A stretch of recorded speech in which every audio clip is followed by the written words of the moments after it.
और शूद्र, शूद्र किसको बनाया है? ओबीसी को शूद्र बोलता है, दलित को अछूत बोलता है, और आदिवासी को असुर और दानव बोलता है। तो ये जो शूद्र है, अछूत है और दानव है, इनका काम क्या है? वो कहता है ऊपर में जो ब्राह्मण, क्षत्रिय और वैश्य है उनका सेवा करना। इन लोगों का काम नहीं कि बराबर की कुर्सी में बैठे। ये लोगों का काम नहीं मंत्री बनना, इनका आईएएस आईपीएस बनना, ऑफिस में डायरेक्टर बनना, सेक्रेटरी बनना, ये सब इनका काम नहीं है। तो इसीलिए चाहते हैं कि मनुस्मृति आएगा तभी होगा।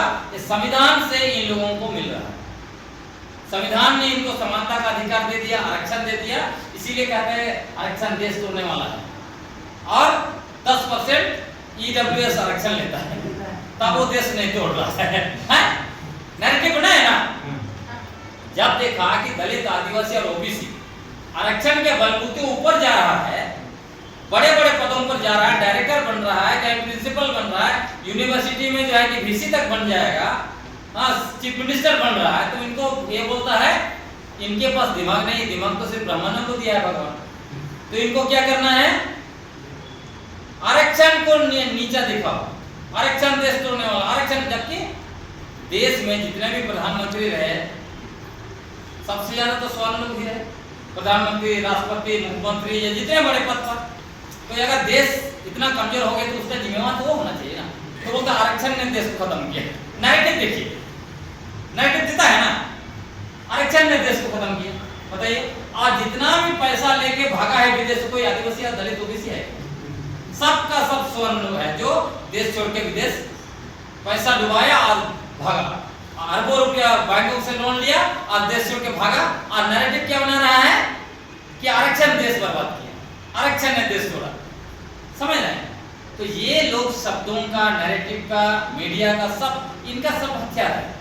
मीडिया एक हथियार है, धर्म एक हथियार है, शब्द हथियार है।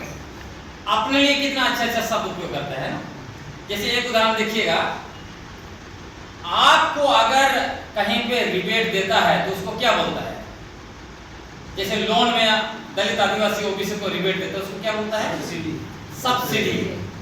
और जब बड़े बड़े पूंजीपति लोग लेता है उसको क्या बोलता है? इंसेंटिव। इंसेंटिव का अंग्रेजी मतलब क्या है? प्रोत्साहन।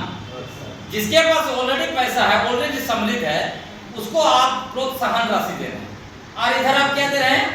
भीख दे रहे हैं, सब्सिडी। समझ रहे हैं? तो हमारे लिए कैसे शब्दों का उपयोग करते हैं और अपने लिए कैसे शब्दों का उपयोग करते हैं, इसको याद रखिए। उसी तरह मीडिया, मीडिया को क्या बोला? ये लोकतंत्र का चौथा स्तंभ है। हम सभी लोग मान लिए ये नैरेटिव है, मीडिया लोकतंत्र का चौथा स्तंभ है। लेकिन आज तो बहुत खुल गया, जितना नेशनल मीडिया है, किसका सत्ता बचाने में लगा हुआ है? आरएसएस का सत्ता बचाने में लगा हुआ है। इससे स्पष्ट हो गया मीडिया लोकतंत्र का कोई चौथा स्तंभ नहीं है। वो पूंजीपतियों ने, शासक वर्गों ने अपने को सुरक्षित रखने के लिए और अपना अच्छा नैरेटिव, जैसे समृद्ध भारत नैरेटिव फैला रहे हैं मीडिया। समृद्ध भारत कोई डेटा है कहीं पे? कहीं कोई समृद्ध दिखता है? हाहाकार है। तो मीडिया उसी तरह धर्म, धर्म को भी इन लोगों ने एक हथियार के रूप में उपयोग किया। जो शुरू में मैं बताया था, नए साथी भी आए हैं। धर्म को क्या होता है? एक तरफ नैरेटिव बनाया है, गर्व से कहो हम हिंदू हैं, लेकिन दूसरी तरफ उसी दलित, आदिवासी और ओबीसी हिंदू को आरक्षण मिलता है तो उसको क्या बोलता है?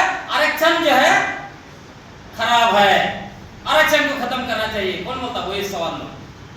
अभी देखिए यूजीसी रेगुलेशन आया ना, यूजीसी रेगुलेशन 2026 आया। क्या उसका विरोध कोई ईसाई ने किया? क्या कोई मुसलमान ने किया? किसने किया? स्वर्णों ने किया। लेकिन दलित, आदिवासी और ओबीसी को क्या बोलता है? तुम्हारा दुश्मन मुसलमान है, तुम्हारा दुश्मन ईसाई है। नैरेटिव देखिए, है ना। तो इसीलिए इस नैरेटिव को समझना है कि जो शासक वर्ग है, रूलिंग क्लास है, आरएसएस है, पूरा सारा नैरेटिव जो है कि फटाफट फटाफट फेंकता है हमारे ऊपर। और उनको अंता क्या लागू करना है? अपना पहचान स्थापित करना है, आर्यों का सत्ता हमेशा कब्जा करके रखना है। और तीसरा, मनुस्मृति को लगा डालना है, संविधान को हटाना है। क्योंकि उनको पता है मनुस्मृति नहीं आया, संविधान आया तो आज ना कल जब दलित और आदिवासी ओबीसी एकजुट हो जाएगा, ये लोग जाग जाएगा तो सवर्णों का सत्ता खत्म हो जाएगा। लोकतंत्र में देखिएगा तो कौन शासन करना चाहिए, 85% वाला दलित आदिवासी ओबीसी या 15% वाला जो है कि सवर्ण, कौन शासन करना चाहिए? 85। तो इसी खेल को हम लोगों को समझने की जरूरत है, ठीक है ना।